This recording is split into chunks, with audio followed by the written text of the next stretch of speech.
الحمدللہ رب العالمین والصلاة والسلام علی خاتم النبیین اما بعد فاعوذ باللہ من الشیطان الرجیم بسم اللہ الرحمن الرحیم۔ پڑھیے الصلاة والسلام علیک یا رسول اللہ وعلی آلک واصحابک یا حبیب اللہ۔ الصلاة والسلام علیک یا نبی اللہ وَعَلَىٰ آلِكَ وَأَصْحَابِكَ يَا نور اللہ۔ درود پاک پڑھنے کے بے شمار فضائل و برکات ہیں۔ میرے آقا مدینے والے مصطفیٰ صلی اللہ علیہ وسلم فرماتے ہیں اذا فرغ احدکم من طہورہ فلیقل اشہد ان لا الہ الا اللہ وان محمدا عبدہ ورسولہ ثم لیصلی علی فاذا قال ذلك فتحت له ابواب الرحمہ۔ نبی پاک فرماتے ہیں جب تم میں سے کوئی وضو سے فارغ ہو تو اشہد ان لا الہ الا اللہ وان محمدا عبدہ ورسولہ پڑھے، پھر مجھ پر درود شریف پڑھے۔ جب وہ یہ پڑھے گا تو اس کے لیے رحمت کے دروازے کھول دیے جائیں گے۔ تو روزانہ وضو کے بعد یہ کلمہ پڑھنا ہے اور درود پاک پڑھنا ہے۔ میں دوبارہ پڑھ لیتا ہوں بلکہ مل کر پڑھ لیں، اشہد ان لا الہ الا اللہ وان محمدا عبدہ ورسولہ، اور اس کے بعد درود پاک پڑھنا ہے۔ آسیوں جرم کی دوا ہے درود، کیا دوا عین کیمیا ہے درود، ایک ساعت میں عمر بھر کے گناہ کرتا معدوم اور فنا ہے درود، چھوڑیو مت درود کو کافی، راہ جنت کا رہنما ہے درود۔ محبت کے ساتھ درود پاک پڑھ لیں، صلو علی الحبیب صلی اللہ تعالی علی محمد صلی اللہ علیہ وسلم۔ اللہ کریم قرآن مجید میں ارشاد فرماتا ہے بسم اللہ الرحمن الرحیم فَأَقِيمُوا الصَّلَاةَ إِنَّ الصَّلَاةَ كَانَتْ عَلَى الْمُؤْمِنِينَ كِتَابًا مَوْقُوتًا۔ آسان ترجمہ قرآن کنز العرفان، تو حسب معمول نماز قائم کرو، بے شک نماز مسلمانوں پر مقررہ وقت میں فرض ہے۔ کیا خوبصورت اشعار ہیں۔ ہر عبادت سے برتر عبادت نماز، ساری دولت سے بڑھ کر ہے دولت نماز، یا خدا تجھ سے عطار کی ہے دعا، مصطفیٰ کی پڑھے ساری امت نماز، آمین۔ تو اے میرے پیارے اسلام بھائیو، قرآن میں ہم نے سنا بے شک نماز مسلمانوں پر مقررہ وقت میں فرض ہے۔ اس کی تفسیر میں کیا خوبصورت لکھا، تفسیر قرآن صراط الجنان میں ہے کہ نماز کے اوقات مقرر ہیں، فکسڈ ہیں، لہٰذا لازم ہے کہ ان اوقات کی رعایت کی جائے، یعنی نماز ٹائمنگ کے اندر فرض ہے، اپنی مرضی سے نہیں پڑھنی کہ چلو صبح ساری پڑھ لی شام بعد میں ساری پڑھ لی۔ نماز کے ٹائمنگ قرآن فرما رہا ہے فرض ہیں۔ اچھا، بعض لوگوں نے یہ بھی سوال پوچھا کیا قرآن کریم میں 5 نمازوں کے وقت کا ذکر بھی موجود ہے؟ یہی سوال ایک مرتبہ سلطان المفسرین حضرت عبداللہ ابن عباس رضی اللہ تعالیٰ عنہما سے پوچھا گیا۔ کسی نے عرض کی کیا قرآن کریم میں 5 نمازوں کے وقت بیان کیے گئے ہیں؟ فرمایا ہاں، قرآن کریم کی 2 آیات میں 5 کی 5 نمازوں کے وقت جمع کر دیے گئے ہیں۔ پھر آپ نے پارہ 21 سورہ روم کی آیت نمبر 17 اور 18 کی تلاوت کی۔ ذرا غور سے سنیے کہ قرآن میں 5 نمازوں کا ٹائمنگ کیسے بیان ہوا۔ اللہ قرآن میں فرماتا ہے فَسُبْحَانَ اللَّهِ حِينَ تُمْسُونَ وَحِينَ تُصْبِحُونَ وَلَهُ الْحَمْدُ فِي السَّمَاوَاتِ وَالْأَرْضِ وَعَشِيًّا وَحِينَ تُظْهِرُونَ۔ آسان ترجمہ قرآن کنز العرفان، تو اللہ کی پاکی بیان کرو جب شام کرو اور جب صبح کرو، اور اسی کے لیے تعریف ہے آسمانوں اور زمین میں، اور اس وقت جب دن کا کچھ حصہ باقی ہو اور جب تم دوپہر کرو۔ پھر حضرت عبداللہ ابن عباس رضی اللہ تعالیٰ عنہما نے فرمایا اس آیت میں تسبیح سے مراد نماز ہے، شام کی تسبیح سے مراد مغرب اور عشاء ہے، صبح کی تسبیح سے مراد نماز فجر ہے، جب دن کا کچھ حصہ باقی ہو اس وقت کی تسبیح سے مراد نماز عصر ہے، دوپہر کی تسبیح سے مراد ظہر کی نماز ہے۔ تو سبحان اللہ، قرآن پاک میں 5 نمازوں کے جو اوقات ہیں وہ بھی بیان کیے گئے۔ اچھا، اب وقت کے اندر نماز پڑھنا لازم، ایک بھی نماز کا گزار دینا یعنی قضا کر دینا بہت سخت گناہ ہے۔ بندے کو کیسی مجبوری ہو، جب تک شریعت اجازت نہ دے نماز کو اس کے وقت سے ہٹانا، مثلا یہ سوچنا کہ یار ابھی ظہر میں مصروف ہوں، عصر کے ساتھ پڑھ لوں گا، مغرب اور عشاء ایک ساتھ پڑھ لوں گا، یہ ہرگز جائز نہیں ہے۔ اب ذرا غور کیجئے گا نماز ٹائمنگ میں کتنی ضروری ہے کہ ایک مرتبہ ایک جنگ کا موقع ہے، مسلمانوں اور کفار کی جنگ ہو رہی ہے. اچھا کافروں کو پتا تھا کہ مسلمان نماز کے بڑے پابند ہیں. عصر کی نماز کا وقت ہونے والا تھا. انہوں نے پلان کیا کہ جب یہ عصر پڑھیں گے نا ہم اسی وقت اٹیک کر دیں گے ان پر. اب یہ ان کا پلان تھا. اللہ کریم نے حضرت جبریل علیہ السلام کو بھیجا اور سبحان اللہ, اللہ نے کیا خوبصورت طریقہ ارشاد فرمایا. قرآن میں 5ویں سپارے کی آیتیں نازل ہوئیں, اس میں اللہ پاک نے نماز خوف کا طریقہ ارشاد فرمایا, تاکہ جب ایسا معاملہ آ جائے کہ تم 2 گروہ میں بٹ جاؤ اور ایک گروہ جماعت میں شامل ہو, امام کے ساتھ 1 رکعت پڑھے, پھر جو دوسرا گروپ ہے دشمن کے مقابلے میں رہے, پھر پہلا گروہ دشمن کے مقابلے میں آ جائے, دوسرا امام کے ساتھ جماعت میں شامل ہو. یہ ایک پورا طریقہ ہے جو قرآن پاک میں تفصیل کے ساتھ بیان کیا گیا. اب یہاں اندازہ لگائیں کہ نماز کو وقت کے اندر پڑھنا کتنا ضروری ہے.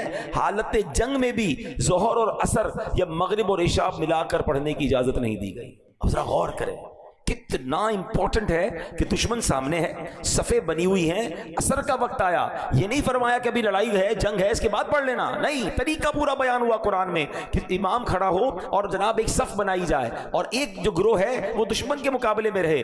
1 رکعت ادا کرنے کے بعد, ایسا نہیں کہ پوری 4 رکعتیں, 1 رکعت یہ ادا کریں پھر یہ دشمن کے مقابلے میں جائیں اور وہ گروہ آ جائے. ٹائمنگ کے ساتھ دشمن کے مقابلے میں بھی نماز بھی پڑھنے کا حکم قرآن نے دیا اور بعد جماعت نماز پڑھنے کا حکم دیا. اب ہمارا حال کیا ہے یار, آج سر میں درد ہے ذرا کل پڑھ لیں گے, آج گھر میں مصروفیت زیادہ ہے کل پڑھ لیں گے, آج بڑی امپورٹنٹ میٹنگ آفس میں چل رہی ہے, بڑا اہم کسٹمر آیا ہوا ہے, ابراڈ سے آیا ہوا ہے اور بڑا جناب آرڈر فائنل ہونا ہے, یار شام کو پڑھ لیں گے, نہیں جناب آج ذرا بارش ہو رہی ہے, موسم ٹھیک نہیں ہے, کل پڑھ لیں گے. یعنی ہو یہ گیا ہے کہ ہمیں ہر مصروفیت میں جو سب سے پہلی چیز ہم ڈراپ کرتے ہیں وہ ہم نماز کو ڈراپ کرتے ہیں. حالانکہ کسی بھی حالت میں, کسی بھی سچویشن میں, یعنی اس سے بڑی کیا سچویشن ہوگی کہ دشمن سامنے کھڑا ہے, مگر صحابہ کرام کو اس وقت بھی نماز پڑھنے کا ٹائم کے اندر حکم دیا گیا. کاش یہ ریئلائزیشن ہو جائے سارے کام بعد میں ہیں, پہلے نماز ہے. اور میں آپ کو صحیح بتاؤں, ماشاءاللہ میں چہرے دیکھتا ہوں, آپ میں سے بہت ساروں کو جانتا ہوں کہ آپ کو اللہ نے بڑی عزتیں دی ہیں. آپ اپنے آفس کے کوئی سی او بیٹھے ہوئے ہیں, کوئی مینیجرز بیٹھے ہوئے ہیں, کوئی مالک بیٹھے ہوئے ہیں, آپ کے ساتھ ٹھیک ٹھاک لوگ وابستہ ہیں. اگر آپ ایز اے سی او, آپ as a head of the department, آپ ایز اے مینیجر, آپ as a leader of the team, وقت ہونے پر اپنے آفس میں, اپنی فیکٹری میں میٹنگ سے کھڑے ہو کر آپ نماز پڑھیں گے نا, آپ یقین کریں آپ انسپریشن بنیں گے. آپ کو دیکھ کر لوگ نماز پڑھیں گے, یار اتنا بیزی آدمی نماز پڑھ رہا ہے. آپ اپنے گاہک کو بتائیں کہ بس میں نماز پڑھ کے آیا, بلکہ اس کو بھی کچرے نماز پڑھتے ہیں. یہ بعض اوقات ایک جملہ, ایک انداز, یہ دعوت بن جاتی ہے. ماشاءاللہ کئی ہم نے دیکھا آفیسز کے بعد لکھ دیتے نماز کا ٹائم, میں اس وقت کام بند ہے, 5-10-15 منٹ کا بریک لیں, اپنے امپلائیز کو پڑھائیں. میں آپ کو مزے کی بات بتاؤں, دعوت اسلامی میں آلموسٹ پاکستان میں 42,000 امپلائیز ہیں. 42,000 امپلائیز والی کمپنی, شاید یہاں پر کوئی بھی نہیں بیٹھا ہوگا اتنی بڑی کمپنی کا اونر, ٹھیک ہے. لیکن ہمارا رول یہ ہے کہ جو بھی مصروفیت ہے, نماز کا ٹائم ہوگا وہ کام بند ہو جائے گا, سارے لوگ نماز پڑھیں گے. بلکہ یہ رول ہے کہ جو بے نمازی ہے وہ ہمارا امپلائی نہیں بن سکتا. یعنی ہمارا رول یہ ہے کہ جناب جو اللہ کا نافرمان ہے وہ ہماری کمپنی کا فرما بردار کیسے بن سکتا ہے. آپ رول بنائیں نا کہ بھائی میرے آفس میں نمازی بندہ ہی جاب پہ رہے گا, اس سے کیا فائدہ ہوگا. 100 آدمی, 200 بندے, 500 بندے, جتنے سب نمازی بن جائیں گے, سب کا ثواب آپ کو ملے گا. عادت ہو جائے گی نماز کی, اور آپ بھی نماز پڑھیں. یعنی آپ جو جس پوزیشن پر ہے, اگر اس پوزیشن پہ نماز کے وقت پر آپ کھڑے ہو کے نماز پڑھنے چلے جائیں, یا نماز کا اہتمام کریں اپنے آفس میں, فیکٹری میں, گھر میں. بچوں کو بھی یہ ٹریننگ ہو کہ نماز چھوڑنے کا تصور ہی نہیں ہو. یعنی سب کو پتہ ہے نماز کا ٹائم ہوگا, کوئی اور کام نہیں انشاءاللہ. اور میں آپ کو صحیح بتاؤں, آپ نمازی بنیں, ہمارے بچے نمازی بنیں گے. ہم تو ڈیلیبریٹلی اپنے بچوں کو ایک تربیت دے رہے ہیں, انفارچونیٹلی بتا نہیں رہے, مگر ایک ٹریننگ کیا دے رہے ہیں کہ ہر جمعے کو ابو نماز کے لیے جاتے ہیں, تو اب بچہ بھی جمعے کو ہی آئے گا. میرے آپ کے مرنے کے بعد بھی جمعہ ہی پڑے گا, کیونکہ اس نے دیکھا ابو تو ہر جمعے کو ہی مسجد جاتے ہیں, اس کے بعد تو پھر رمضان میں جاتے ہیں. یہ پوری ٹریننگ ہم ڈیلیبریٹلی دے رہے ہیں اپنے بچوں کو, اور ہمارے مرنے کے بعد بھی جمعہ ہی پڑھیں گے. تو آج ہم نے سنا کہ ایٹ اینی کاسٹ نماز قضا نہیں ہوگی. مفتی امجد علی اعظمی صاحب جنہوں نے بڑی کمال کی فقہ کی کتاب لکھی بحر شریعت, آپ نے اس میں ایک مسئلہ لکھا کہ اگر بندہ کشتی میں جا رہا ہے, کشتی اللہ نہ کرے طوفان کی نظر ہو گئی, ٹوٹ گئی, ایک بندے نے تختہ پکڑ دیا, تختے پہ بڑی مشکل سے بیٹھ گیا. اب اگر اس تختے پر بھی نماز کا وقت آئے گا تو اس حالت میں بھی اس پر نماز پڑھنا فرض ہوگی. اس سچویشن میں بھی نماز معاف نہیں ہے. لیکن ہم ہر چھوٹی سی سچویشن پہ, چھوٹی سی مصروفیت پہ, چھوٹا سا ایکسکیوز لے کر سب سے پہلے نماز کو چھوڑ دیتے ہیں. اب نیت کر لیں ہم ایسا نہیں کریں گے انشاءاللہ. صاحب بحر شریعت کی بات ہو رہی تھی مفتی امجد علی اعظمی صاحب کی, تو آپ کی زندگی کا ایک واقعہ آپ کو سناتا ہوں. ایک بار آپ بیمار ہو گئے تھے, بیماری کی وجہ سے آپ بے ہوش ہو گئے. اور طویل بے ہوش رہے، دوپہر کو بے ہوش ہوئے، ظہر کی نماز کا وقت چلا گیا، عصر میں آپ بیدار ہوئے، جیسے ہی ہوش آیا پہلا سوال یہ کیا کہ ظہر کا وقت باقی ہے، تو کسی نے بتایا حضور ظہر کا تو وقت چلا گیا ہے۔ آپ کی آنکھوں سے آنسو نکلنا شروع ہوا، کہا حضور کہیں درد ہو رہا ہے، دوبارہ تکلیف ہو رہی ہے؟ کہہ رہا ہے اس سے بڑا درد کیا ہوگا، اس سے بڑی تکلیف کیا ہوگی کہ میری ظہر چلی گئی۔